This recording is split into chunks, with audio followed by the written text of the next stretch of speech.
갈라디아서 우리 6장 14절에서 18절까지의 말씀입니다. 갈라디아서 6장 우리 14절에서 18절까지 우리 한 목소리로 다 같이 함께 합독하시겠습니다. 시작. 그러나 내게는 우리 주 예수 그리스도의 십자가 외에 결코 자랑할 것이 없으니 그리스도로 말미암아 세상이 나를 대하여 십자가에 못 박히고 내가 또한 세상을 대하여 그러하니라. 할례나 무할례자가 아무것도 아니로되 오직 새로 지으심을 받는 것만이 중요하니라. 무릇 이 규례를 행하는 자에게와 하나님의 이스라엘에게 평강과 긍휼이 있을지어다. 이후로는 누구든지 나를 괴롭게 하지 말라. 내가 내 몸에 예수의 흔적을 지니고 있노라. 형제들아, 우리 주 예수 그리스도의 은혜가 너희 심령에 있을지어다. 아멘. 아멘. 영국 캔터버리 대주교라고 한다면 엄청난 위치입니다. 기독교인으로서 올라갈 수 있는 최고의 위치이고요. 단순히 영국에서만 그런 것이 아니라 영국 성경회가 전 세계에 걸쳐 있기 때문에 굉장히 높은 자리죠. 그게 로버트 낸시라는 분이 당시에 대주교였는데, 이분의 아들이 이제 소설가이면서 또 영화도 만드는 그런 사람이었습니다.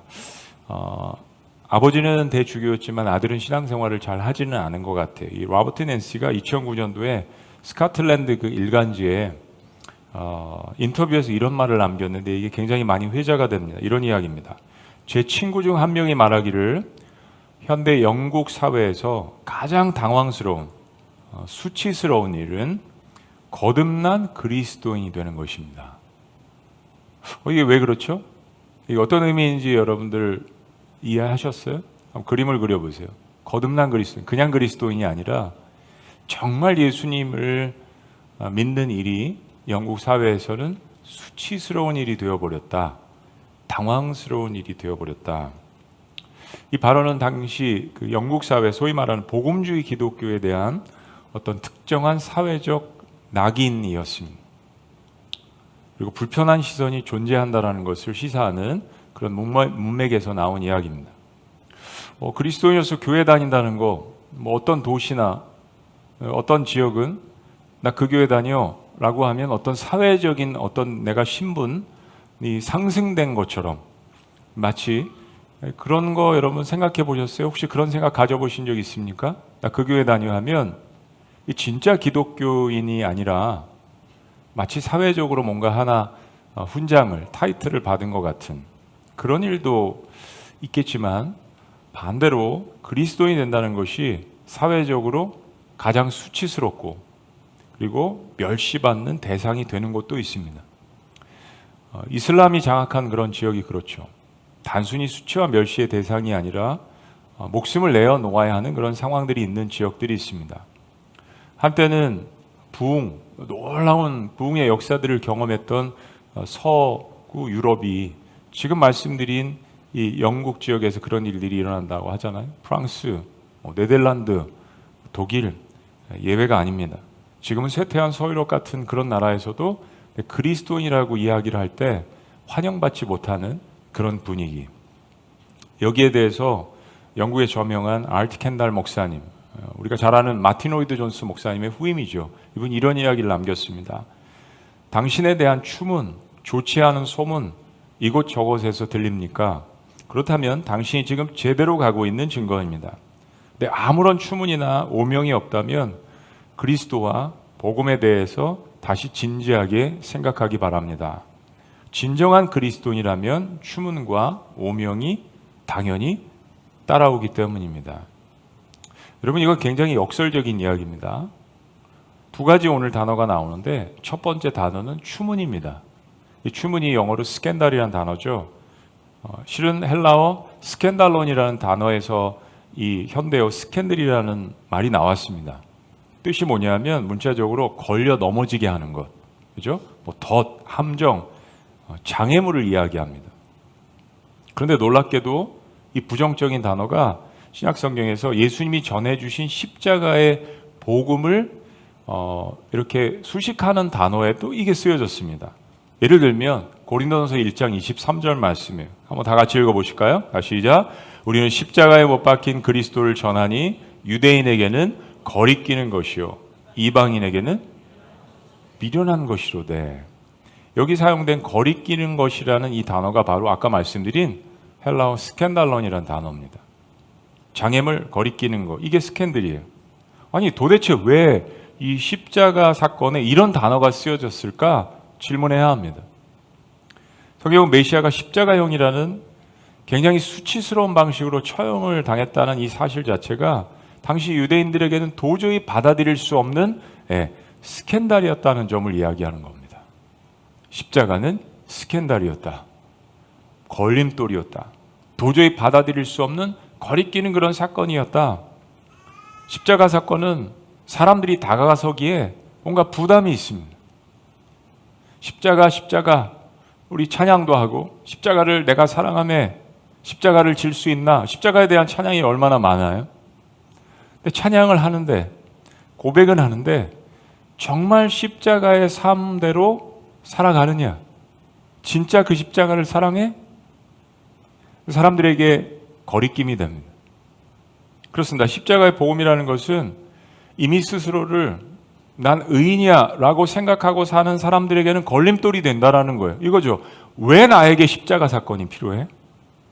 십자가는 저주이고 십자가는 굉장히 부담스러운 일인데 왜 나한테 십자가가 필요하지?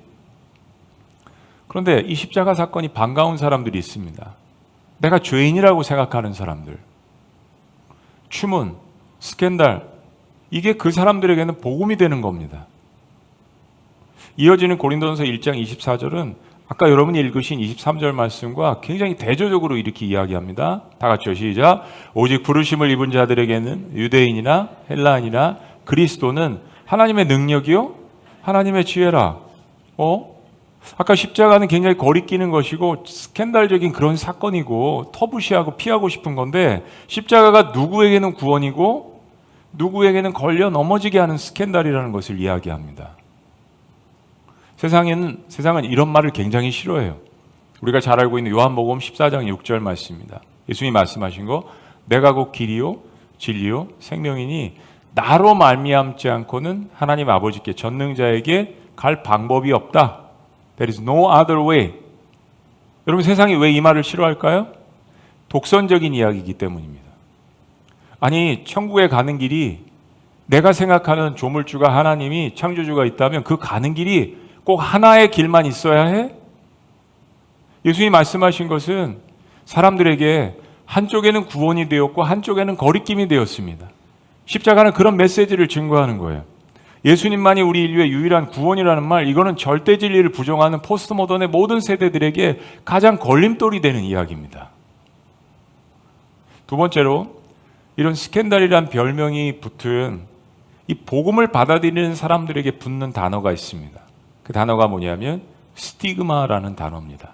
첫째는 스캔들, 그리고 그걸 받아들이는 사람들에게는 스티그마. 이 스티그마라는 단어의 뜻은 낙인과 오명이라는 뜻입니다.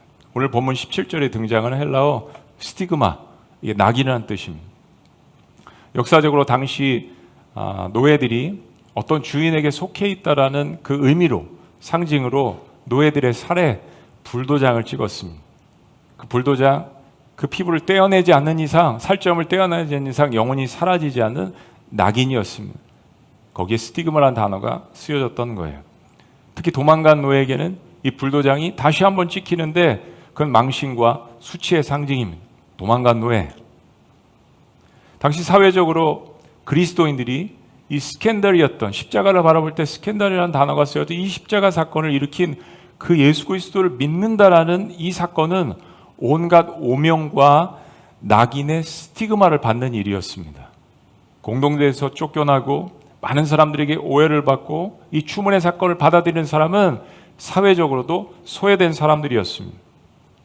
우리는 오늘날 교회에서 이것을 굉장히 영광스러운 것으로 그렇게 이야기하지만 실제 여러분의 삶에서 예수를 믿는다면 이런 낙인이 찍히고 예수를 믿는다면 이런 오해를 받는다면 굉장히 힘든 일입니다.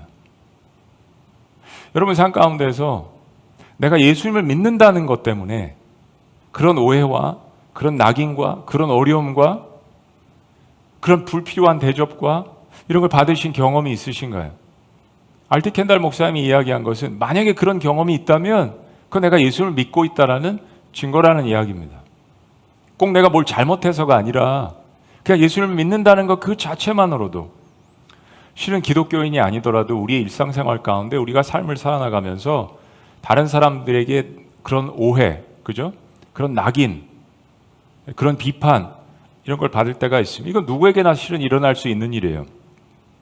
내가 하지 않은 일들인데 그거에 대해서 한 사람이 아니고 여러 사람들이 나에 대해서 오해를 할 때, 이게 정말로 불편하고 힘들고 때로는 그게 지나치면 죽고 싶은 거죠.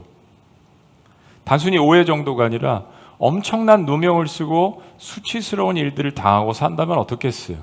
성경에는 그런 인물들이 많습니다. 위대한 인물 중에 대표적인 예로 요셉이 그랬죠. 이제 노예로 잡혀가서 이제 깨닫고 또 회개도 하고 하나님 앞에 열심히 살아보려고 그 보디발 장군의 집에서 열심히 살았어요. 그래서 인정을 받았습니다. 근데 뜻하지 않게 보디발 장군의 아내가 모함을 뒤집어 씌웠죠. 그 죄명이 뭡니까? 주인의 아내를 강간한 죄. 엄청나게 치욕스러운 죄잖아요. 그 누명을 쓰고 13년을 살았습니다. 이집트 국무총리가 되기 전까지. 얼마나 치욕스러운 거예요. 그런 일을 하지 않았잖아요. 하지 않을 정도가 아니라 요셉은 충성스러운 사람이었습니다.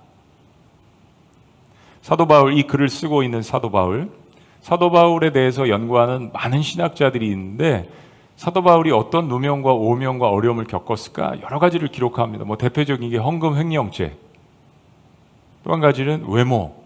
사도 바울의 외모가 참 이렇게 평균적으로 보기에도 힘들다. 여러 사파나 그림들을 그려놓은 것을 보면 그렇습니다. 또 고린도 교회를 목회하면서 아볼라라는 출중한 인물이 있었는데 웅변과 수사하기 굉장히 능한 인물이었어요. 그런데 사도 바울과 아볼로의 설교를 비교하면서 사도 바울은 아볼로에 비해서 설교를 잘 못한다, 이런 비난까지 받았어요. 누가요? 천하의 사도 바울이, 신약 성경의 절반을 기록한 사도 바울이 설교를 못한다는 비난을 받았습니다. 비교를 당했어요. 성격이 꼬장꼬장하다, 이런 비난도 받았습니다. 제가 미국에 있을 때 한국에 2000년대 중후반에 굉장히 큰 사건이 일어났습니다. 그래서 사건을 다루는 굉장히 여러 기사들이 있었는데 미국에서도 그 기사를 다뤘고, 한 기사를 제가 읽은 적이 있습니다. 프레임 씌우기를 통해서 망가지는 한국 사회, 이런 제목이었던 것 같아요. 기억나시는 분들이 있을지 모르겠어요. 2000년대 그 중후반에 굉장히 유명했던 가수가 있는데 타블로라는 가수입니다. 굉장히 큰 인기를 끌었어요. 그런데 이 가수에게 누명이 씌워지기 시작합니다. 타블로라는 가수가 어느 그 톡쇼에서 이야기를 하다가 스탠퍼드를 졸업했다라고 이제 이야기를 하는 거예요. 근데 타블로를 좋아했던 팬들 중에서 무슨 스탠퍼드냐 가수가, 그래서 의심을 하기 시작했어요. 사랑해서 의심으로, 그러다 증오로. 그래서 블로그를 만들었어요. 카페를 만들어가지고 타블로 진실을 요구하면 이런 걸 만들어가지고 공격하기 시작했습니다. 무려 7년간이나. 그리고 이 카페에 가입한 사람들이 무려 20만 명이 넘었다고 합니다.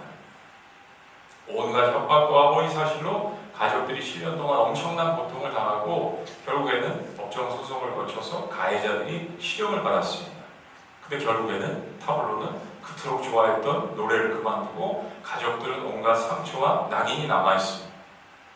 이 기사에서 이야기하는 게 스탠퍼드 총장까지 나서서 타블로는 단순히 우리 학교를 졸업한 학생일 뿐만이 아니라 정말 엘리트고 정말 공부를 잘했다라는 서명까지 해서, 졸업 증서까지 해서 한국에 보냈습니다. 그러면서 이런 이야기를 했어요. 도대체 한국 사회를 믿을 수 없다. 이렇게까지 증명하는데 왜 믿지 않느냐? 거기에 대해서 가해자들은 이런 이야기를 했습니다. 우리는 사실은 중요하지 않다. 우리는 그냥 타블로가 밉다. 이게 한국 사회에서 일어났던 단편적인 몇 가지의 이야기들을 기사로 실은 적이 있습니다. 근데 우리의 문제는 그리스도인이 되면서 내가 원래 죄인이었다는 사실을 깊이 알아갈 때 오는 또 하나의 역설적인 어려움이 있습니다. 나에게 원래 있었던 죄가 아니라 없는 죄까지 뒤집어 씌움을 당하면 굉장히 억울하잖아요. 사람이 막 분통이 터지고 우라병이 생기잖아요. 내가 그러지 않았는데. 그런데 예수를 믿으니까 내가 근본적으로 죄인이라는 사실을 발견했어요. 죄를 지어서 죄인이 된 게 아니라 죄인이라는 정체성을 가졌기 때문에 습관적으로 이거 죄가 습관적으로 사람들을 미워하고 비판하는 이게 묻어나는 사실을 이걸 깨달았어요. 자, 그리스도인으로서. 그런데 그렇게 살아가다가 또 누명과 오명을 받을 때 더 괴롭잖아요. 그리스도인은 내가 죄인이라는 사실을 발견한 사람입니다. 근데 거기에 추가해서 살아가면서 이제 또 다른 오명과 누명들이 올 때 여러분 어떻게 살아가시겠어요? 그때 그리스도인들이 가장 먼저 해야 되는 일이 뭐예요? 예수님께로 달려가는 거죠. 십자가로 달려가는 겁니다. 왜냐하면 하나님의 아들은 십자가에서 모든 인류의 죄와 허물, 지금 내가 뒤집어 쓰고 있는 모든 오명과 낙인과 억울함과 과거에 지은 죄와 현재 짓고 있는 죄와 앞으로도 지을 죄 모든 그 수치와 멸시와 조롱과 고통을 나를 대신해서 그분이 십자가에 돌아가셨고 인류 최대 마녀 사냥을 당하셨고 그분이 바로 오명과 낙인의 대표자가 되셨기 때문입니다. 이사야 선지자는 53장에서 앞으로 오실 그 메시아에 대한 환상을 보았고 그가 채찍에 맞음으로 우리가 나음을 얻었다라는 고백을 하지 않습니까? 오늘 본문을 쓴 사도 바울이 교회를 핍박하고 예수님을 전한 그 스데반 집사님을 돌 무덤 사형을 집행했는데 그가 앞장섰던 주동자입니다. 그런데 그가 예수님을 믿게 됐어요. 그가 핍박했던 것은 다름 아닌 하나님의 아들이신 예수님이셨습니다. 그때 그가 받은 충격과 죄책감, 그로 인한 수치와 창피함은 언어로 표현할 수 없는 거죠. 우린 때로 이 길이 맞아. 그리고 거기에 에너지와 삶과 모든 것을 시간과 물질과 총력을 다해서 했는데 결국은 그게 하나님을 핍박하는 길이었고 교회를 왜곡되게 하는 일이었습니다. 사도 바울은 그걸 깨달은 거예요. 얼마나 창피하고 수치스러웠을까? 죽고 싶었을 거예요. 사도 바울은 아라비아 광야로 갑니다. 갈라디아서 1장의 고백처럼.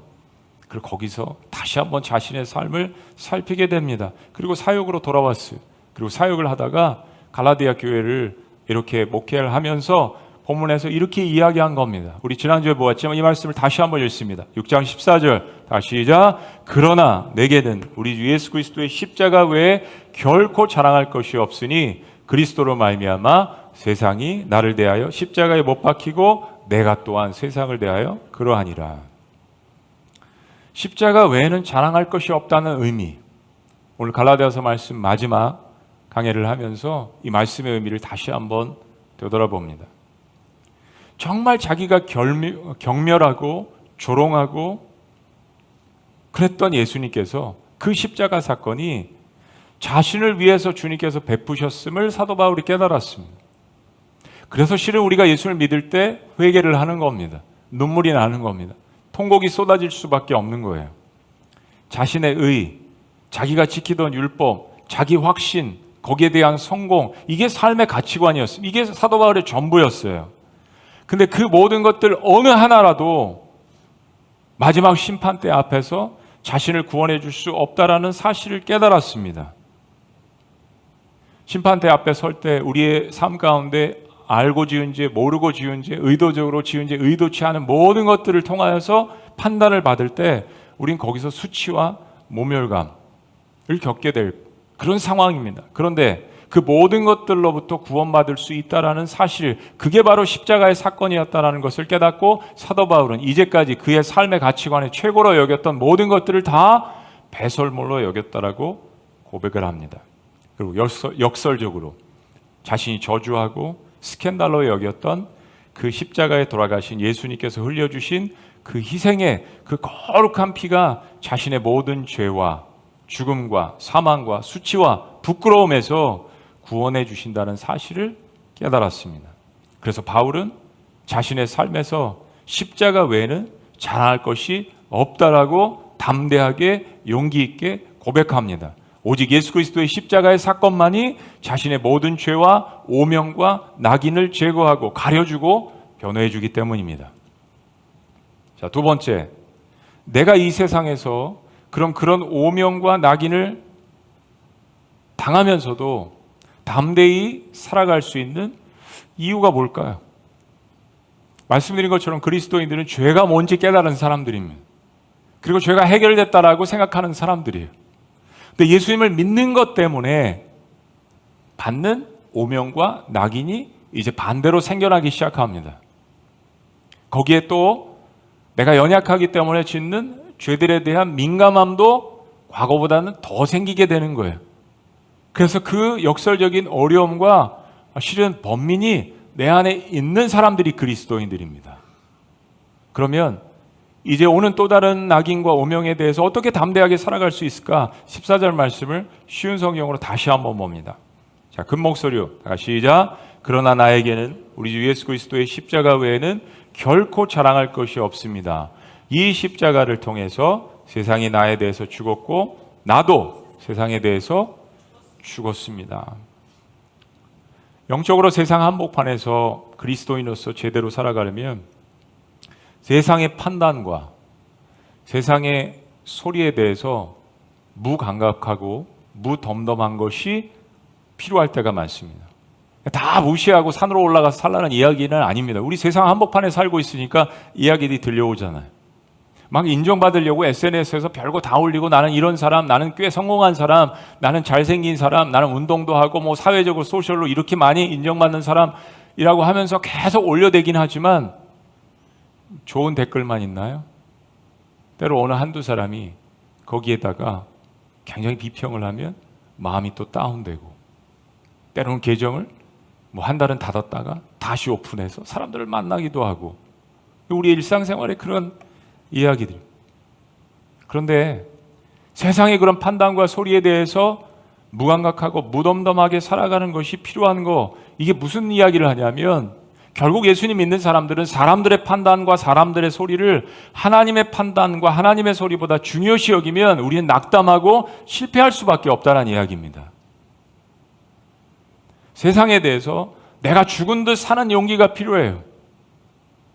실패하는 용기도 필요하다는 이야기입니다.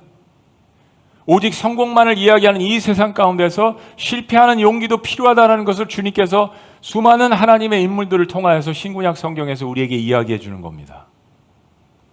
왜냐하면 실은 예수님 믿는다라는 것은 세상도 나에 대해서 죽고 나도 세상에 대해서 죽은 거, 세상은 나를 구원해 줄 수 없고 나를 실제적으로 판단해 줄 수도 없고 나를 위해서 울어줄 수도 없어요. 결국 마지막 심판대 앞에서 어느 누구도 나를 구원해 줄 수 없다는 사실을 빨리 깨닫는 게 중요합니다. 이 세상은 흔적도 없이 다 사라지게 될 것이에요. 여러분들을 모함하고 조롱하고 여러분들에게 모함을 씌웠던, 여러분을 비평했던 그 모든 사람들 100년 후에 아무도 이 세상에 없을 겁니다.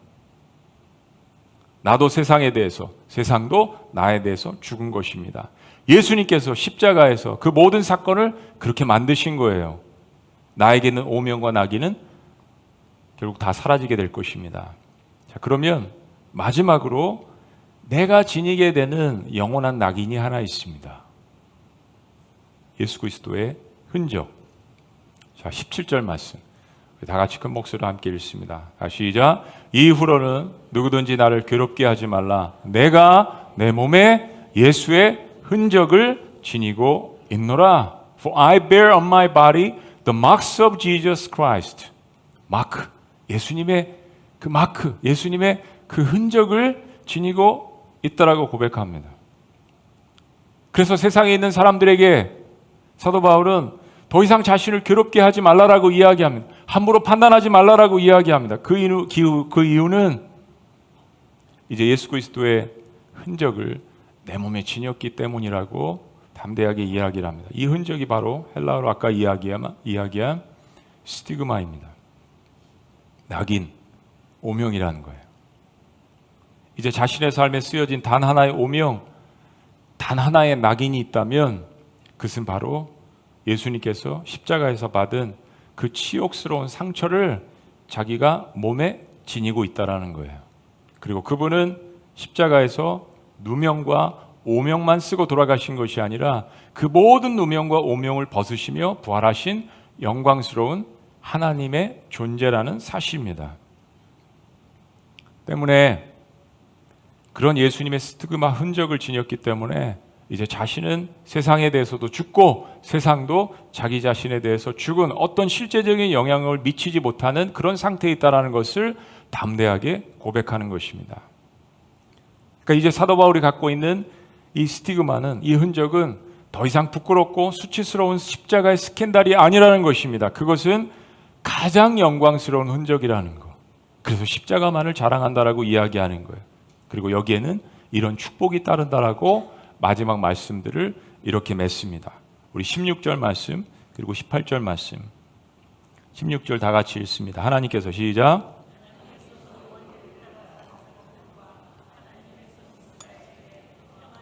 자비를 내려주시기를 기도합니다. 그렇습니다. 평안과 자비, mercy, 이 하나님의 은혜를 이 세상이 줄 수 없는 평안과 이 자비를 주신다고 하십니다. 그리고 마지막 18절 말씀 다 같이 시작. 우리 주 예수 그리스도의 은혜가 여러분과 함께하기를 기도합니다. 아멘. 제가 십자가 설교를 하고 마지막에 그런 이야기를 많이 했습니다. 그리스도인은 십자가를 통과한 사람들이어야 합니다. 이런 이야기를 하면, 본질적인 이야기를 하면 주로 청년들이 질문을 합니다. 목사님, 그게 무슨 뜻이죠? 그리스도인은 십자가를 통과한 사람들이 되어야 한다고 하는데 그게 무슨 뜻이죠? 당연한 질문입니다. 그리고 질문해야 합니다. 사랑하는 여러분, 말씀드린 것처럼 십자가 스캔들은 추문이고 그로 인한 스티그마는 낙인입니다. 다시요, 스캔들은 오명이고 스티그마는 흔적입니다. 그 오명이 지나간 흔적, 이 엄청나게 부정적인 단어들이 십자가에 쓰여졌어요. 그리스도인들에게 쓰여졌습니다. 이 역설이 어떻게 이게 복된 소식입니까? 그걸 알아야죠. 단순히 아는 게 아니라 실제로 경험을 해야죠. 이겁니다.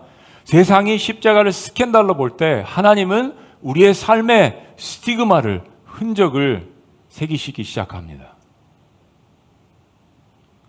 세상의 찬사가 더 이상 내 삶의 기준이 되지 않을 때, 그러면 세상이 나를 판단하는 것이 더 이상 내 삶의 기준이 되지 않을 때 주님의 십자가의 흔적이 이제 다 내 삶에 조금씩 새겨지기 시작하는 겁니다. 스캔들은 십자가를 보는 세상의 반응이고, 그리고 스티그마는 십자가를 따르고 지니는 성도들의 반응이며 증거입니다. 그 스티그마가 있으시냐고요. 여러분, 세상 살다 보면 육신에 상처가 날 때가 있습니다. 그죠? 저도 운동하다가 난 상처가 있어요. 제가 미국에서 이렇게 막 공부하다가 머리가 터질 것 같으면 운동을 합니다. 농구하거나 축구를 하고 들어오면 저희 아내가 검사를 합니다. 어디 다치지 않았나. 제가 스트레스를 거기서 푸는 걸 알거든요. 다리에 상처가 있거나 발톱이 빠지거나, 여러분 집안일을 열심히 하다가 혹은 공사판에서 뭘 나르다가 여러분 몸에 상처가 날 때가 있습니다. 어떤 상처는 약 잘 발라서 치유가 될 때도 있죠. 그런 어떤 상처는 영원히 지워지지 않는 육신의 상처들도 있습니다. 할례가 그런 것입니다. 사랑하는 여러분, 마음의 상처가 남을 때도 있죠. 그런데 예수님을 믿는다고 해서 우리의 삶에 상처가 지워지고 회복이 될 때도 있지만, 예수님 믿음으로 말미암아서 내 삶 가운데 생기는 영광스러운 상처들도 있다라는 것입니다. 세상도 영광스러운 상처에 대해서 이야기해요. 내가 이런 의를 위해서, 이런 어려운 일을 위해서 그 일을 했는데 영광스러운 상처가 있다라는 이야기를 세상도 합니다. 하물며 스캔들인 이 십자가를 믿는 사람들이, 정말 예수를 믿는 사람들이 예수를 믿는 것 때문에 나에게 다가왔던 그 상처들이 영광스러운 것이라고 고백할 수 있겠습니까? 그게 십자가를 통과한 사람이라는 것을 이야기하는 거예요. 더 이상 부끄러운 것이 아니라 내가 사랑하는 그 주님, 아니 나를 먼저 사랑해 주신 그 주님을 섬기느라고, 그걸 고백하느라고 세상에서 받은 누명, 오명, 그게 오히려 이제는 흔적, 십자가가 나를 통과한 흔적. 세상은 나를 판단하고 정죄하고 때를 모함하고 때를 오해를 하지만, 그리고 누명을 쓰지만, 그러나 그것이 주님 앞에서는 영광스러운 The marks of Jesus Christ, 그 예수님께서 나에게 함께 하신 그 흔적. 스티그마는 복음이 내 삶을 통과하면서 남긴 흔적입니다. 여러분, 우리가 천국문에 다다랐을 때 가정이에요. 가정. 하나님 아버지께서 딱 두 가지 물어보실 것 같다고 했잖아요. 너 얼만큼 내 아들 예수님을, 예수 그리스도를 사랑했느냐, 또 얼만큼 내가 보내준 사람들을 사랑했느냐. 그리고 세 번째는 이런 질문을 하실 것 같아요. 오늘 본문에 의하면 그렇게 사랑하다가 생긴 상처나 흔적이 혹시 있냐 한번 보자. 주님, 깨끗해요. 깨끗해요.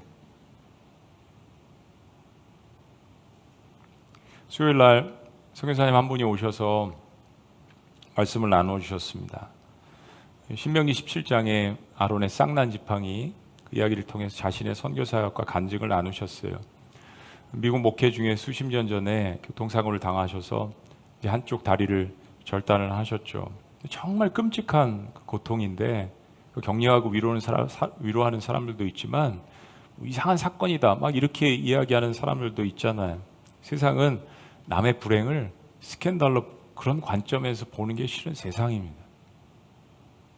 가장 힘들었던 한순간을 선교사님께서 이야기하셨어요. 이게 참 인상적이었습니다.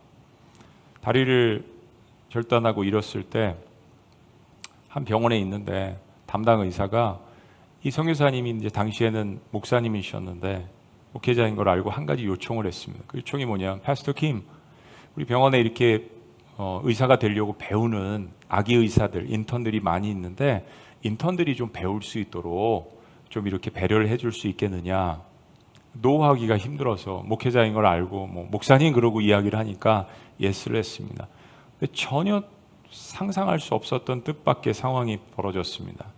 인턴 의사들이 10여 명이 들어왔는데 몸을 벗기고 호수를 끼워서 소변을 볼 수 없는 환자들에게 어떻게 해야 하는지 그 시범을 보이는 도움을 요청했던 겁니다. 선교사님 말씀이 그 과정으로 인해서 그 호수를 이렇게 꾸겨 넣는 그것도 너무 아팠지만 그 다 발가벗겨진 그 상태에서 얼마나 큰 수치심과 그 마음에 아픔을 느꼈는지 말할 수 없는 고통을 느끼셨다는 걸 간증을 하셨어요. 민수기 17장에 하나님께서 이제 출애굽한 이스라엘 백성들을 세우시는 과정 가운데 12지파에게 12지팡이를 갖게 하십니다. 한국말 번역에 살구나무라고 번역된 이거 요즘은 아몬드 나무다라고 논쟁이 있지만 나무의 종류가 중요한 게 아니라 어떤 나무든지 나무가 지팡이가 되려면 모든 진리는 같습니다. 그 나무 본체에서 떼어냄을 당해야 해요. 꺾여야 합니다. 그리고 좋은 지팡이, 맨질맨질한 지팡이가 되기 위해서는 껍질이 벗겨져야 합니다. 그게 지팡이가 되는 과정이고 순서입니다. 마른 지팡이, 주인의 뜻에 맞게 쓰여지는 지팡이는 그런 과정을 겪어야 합니다. 선교사님이 그 말씀을 하시면서 한쪽 다리를 절단했지만 선교지를 아름답게 누비는 그 동생에게 형님이 선물하신 그 지팡이를 설교 시간에 이렇게 들어 보이셨어요. 제가 이 간증과 설교를 들으면서 얼마나 울었는지 모르겠습니다. 하나님께서 그 선교사님을 통하여서 저에게 그 시정 내내 말씀하고 계셨습니다. 그리고 제가 잊었던 서원 하나를 기억나게 하셨습니다. 제가 한국에 와서 한 첫 번째 부임 설교 마지막에 저희 아내와 함께 미국에 오래 살다가 한국에 와서 목회를 하면 이렇게 목회해야지라고 기도하면서 서원했던 건데 설교 시간에 그걸 얘기했어요. 하나님, 저는 마른 막대기가 되어서 오직 예수 그리스도의 그 깃발만을 흔들겠습니다. 그거 고백하면서 긴 장대를 구해서 기독교 십자가 꽂기 있잖아요. 그거를 마지막 시간에 흔들었던 그 기억이 생각났습니다. 마른 막대기. 모세가 들었던 하나님이 주셨던 마른 막대기는 자기 의지가 없습니다.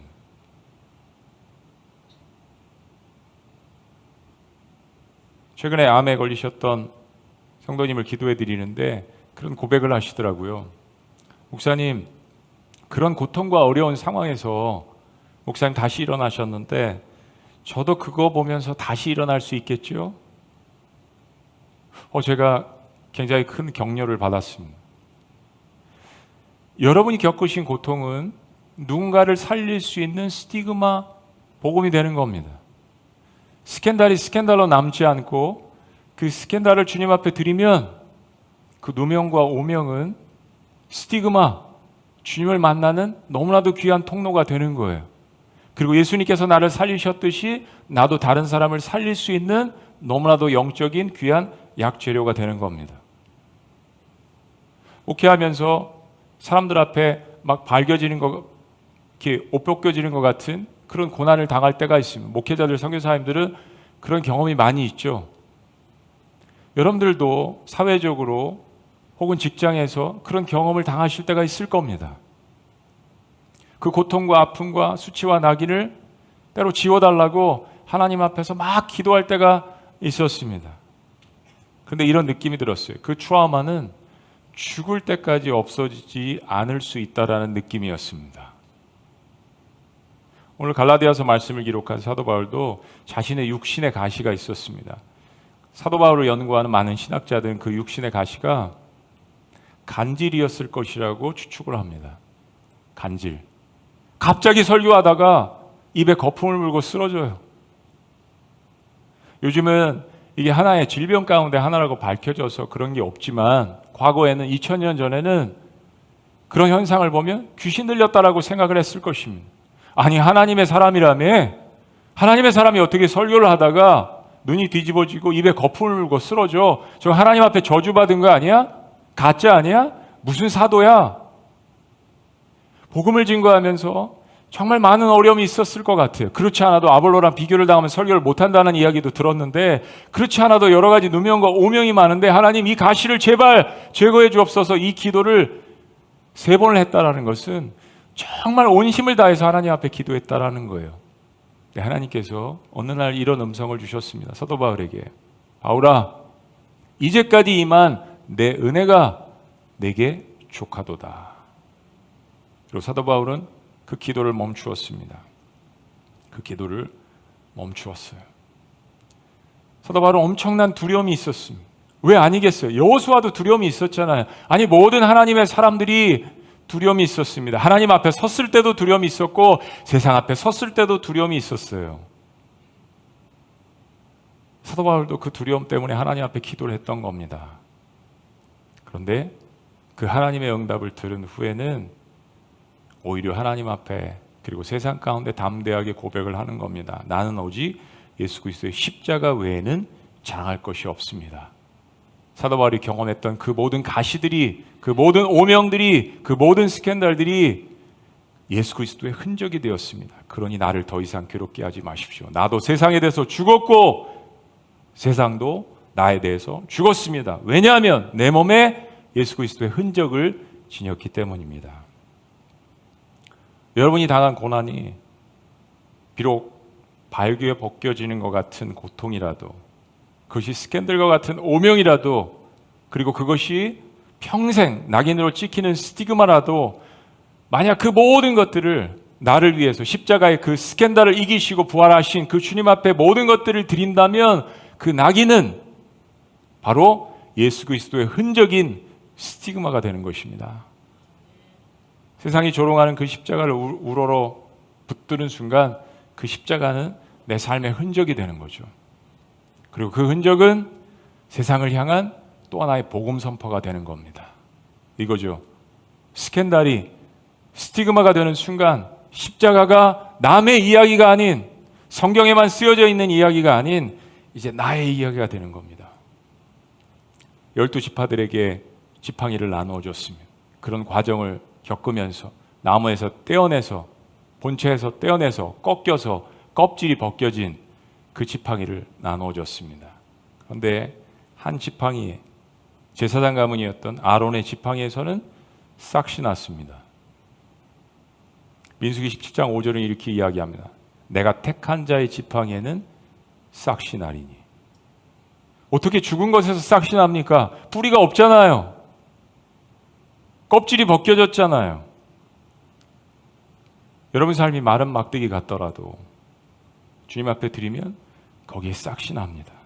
죽었던 것에서 색싹이 나는 것, 그게 십자가에서 피어난 부활의 영광입니다. 그리스도의 흔적은 그런 역설이 있습니다. 우리는 어떤 교회를 세울까? 갈라디아서 말씀을 통하여서 우리는 지난 10몇 주 동안 말씀을 함께 나누었습니다. 저는 이 말씀이 앞으로 평생 우리 교회가 지속하는 한 우리 교회 밑거름이 되기를 주의 이름으로 축복합니다. 오직 복음 위에 세워진 교회, 그리고 십자가의 흔적을 경험한 성도들로서 정말 사랑과 은혜와 담대함과 용기가 그리고 하나됨이 성령 안에서 넘치는 그런 교회. 누구라도 미라클 오이교를 한번 방문하면 그 십자가의 흔적을 경험한 사람들 때문에 기뻐하고, 그리고 주님 앞에 예배할 수 있는, 주님을 만날 수 있는 통로가 되는 그런 놀라운 교회가 되기를 주의 이름으로 축원합니다. 기도하시겠습니다.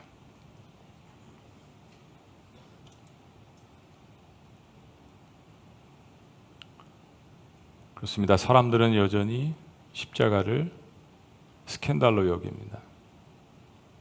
하나님은 우리가 진정한 제자라면 그 스캔들을 우리의 몸과 삶 속에 스티그마로 새기십니다. 고난의 흔적, 사랑의 흔적, 복음을 위한 상처, 그 흔적이 바로 우리가 그리스도께 속했다라는 증거들입니다. 세상이 조롱하는 십자가가 우리의 삶 속에서 찬란한 영광으로 드러나기를 원합니다. 그걸 추구하는 교회, 그것이 첫 번째 우리의 삶의 미라클이 되는 미라클 오이 교회. 감사하신 주님, 그 미드바르 광야에서 우리가 주님의 말씀을 만날 수 있고 대면할 수 있는 기회를 주신 것 너무나도 감사합니다. 십자가의 스캔들이 우리에게 걸림돌이 아니라 우리에게는 은혜요, 그리고 우리에게는 거룩한 흔적이 될 수 있도록 우리의 삶 가운데 계속해서 놀랍게 역사하여 주시옵소서. 인생 살다 보니 나를 모함하고 나를 오해하고 나를 힘들게 했던 사람들이 나를 구원해 줄 수 없다라는 사실을 깨닫습니다. 세상의 찬사도 세상의 인정도 어느 한순간이 되면 그 모든 팬들도 다 사라지고 때로는 반대로 나를 무시하고 정죄하는 것이 세상의 원리인 것도 깨닫습니다. 다시 십자가 앞으로 모여듭니다. 이 대강절에 이 땅에 나를 구원하시기 위해서 오신 그 주님을 다시 한번 바라봅니다. 이 12월을 잘 정리하면서 나의 일생을 다시 한번 리뷰하고 새로운 한 해를 준비하는 그 대강절 될 수 있도록 인도하여 주시옵소서. 예수 그리스도의 십자가 외에는 자랑할 것이 없습니다. 이것이 하나님을 기쁘게 하는 우리 최고의 고백, 스티그마를 기뻐하는 모두가 될 수 있도록 인도하여 주시옵소서. 놀라우신 이름 예수님의 이름으로 감사하며 기도합니다. 아멘. 할렐루야. 자리에서 다 같이 일어나시겠습니다.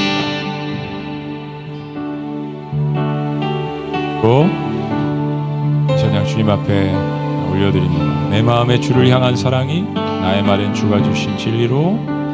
저와 여러분들만 함께 찬양하겠습니다. 저와 여러분들만 한번 이 소절을 반주에 맞춰서 조용히 한번 고백해 보시는 거예요. 내 마음의 주를 향한 사랑이 고백합니다. 내 마음의 주를 향한 사랑이 나의 말에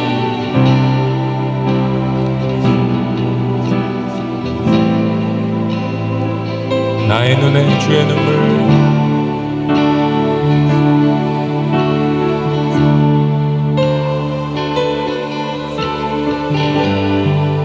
아멘. 고백합니다. 내 입술에 찬양의 향기가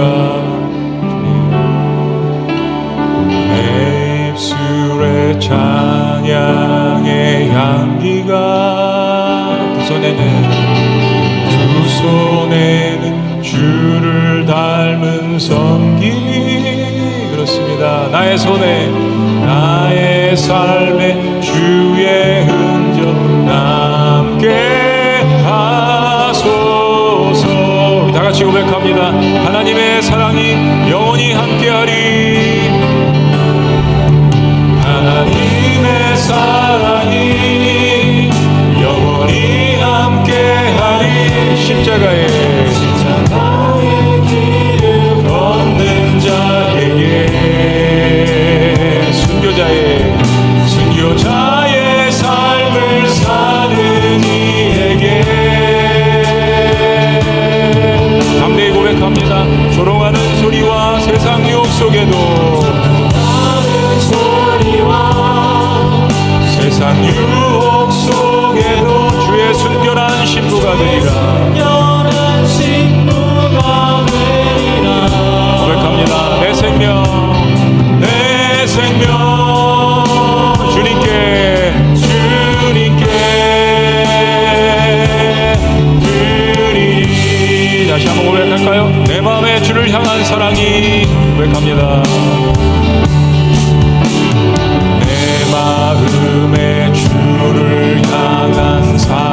사랑이 나의 말엔 주가 주신 진리로 나의 말엔 주가 주신 진리로 그렇습니다. 나의 눈에 주의 눈물 채워주소서.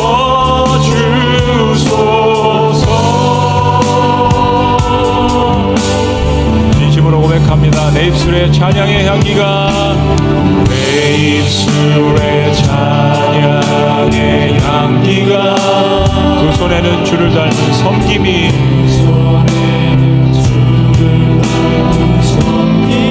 더 힘차게 고백합니다. 나의 삶에 주의 흔적 남게 하소서. 고백합니다. 하나님의 사랑이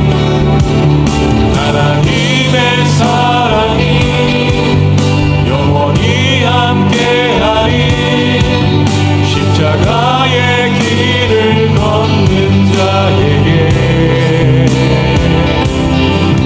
순교자의 삶을 사는 자에게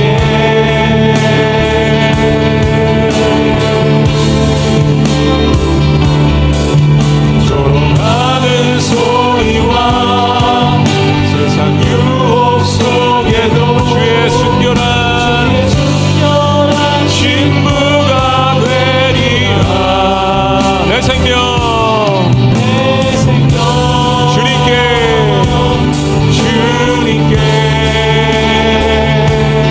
드리니. 다시 한번 고백할까요? 힘차게 고백합니다. 하나님의 사랑이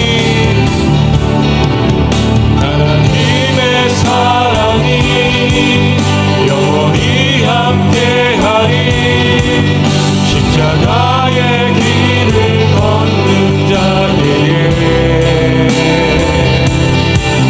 순교자의 삶을 사는 이에게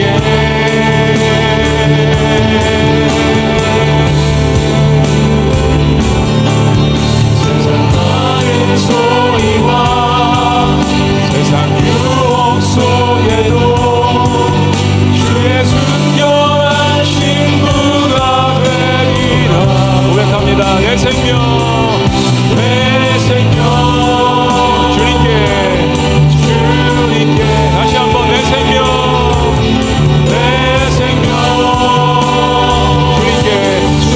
주님께 다시 한번 내 생명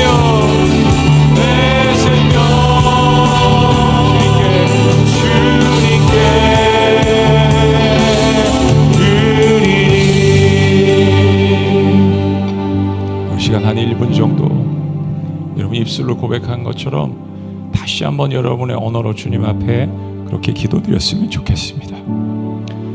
여러분 그렇게 사는 게 정말 어렵습니다. 고난이 다가올 수 있습니다. 때로 내가 사랑하는 십자가 걸림돌이 될 수도 있습니다. 그걸 통과하는 순간 또 하나의 흔적이 생기는 겁니다. 무슨 흔적이요? 예수 그리스도의 흔적이 되는 겁니다. 그게 우리의 자랑이 되어야 합니다. 그래야 세상을 이길 수 있습니다. 우리 시간 하나님 앞에 독대하는 마음으로 주님 앞에 갈라디아서 말씀을 마치지만 하나님의 말씀대로 살아가기를 원합니다. 하나님, 저에게 주님이 주시는 은혜와 평강과 하나님의 자비가 그래서 넘쳐 흐를 수 있도록 역사하여 주시옵소서. 다시 한번 주님 앞에 기도하는 마음으로 나가도록 하겠습니다. 기도하십니다. 존귀하신 하나님 아버지, 살아계신 하나님 아버지, 오직 예수 그리스도의 십자가를 자랑할 것이 없다라고 주님 고백하고 하나님의 사랑 성도들과 함께하여 주시옵소서. 하나님의 사랑이 저의 삶 가운데 영원히 함께하도록 주여 인도하여 주시옵소서. 십자가의 길을 걷습니다. 혼자 걷는 것이 아니라 공동체로서 함께 걸어가는 기쁨이 있도록 주여 인도하여 주시옵소서. 누구든지 나를 괴롭게 하지만 내가 내 몸에 예수의 흔적을 지니고 있노라. 하나님이 고백해 우리의 고백이 되소서. 주여 인도하여 주시옵소서.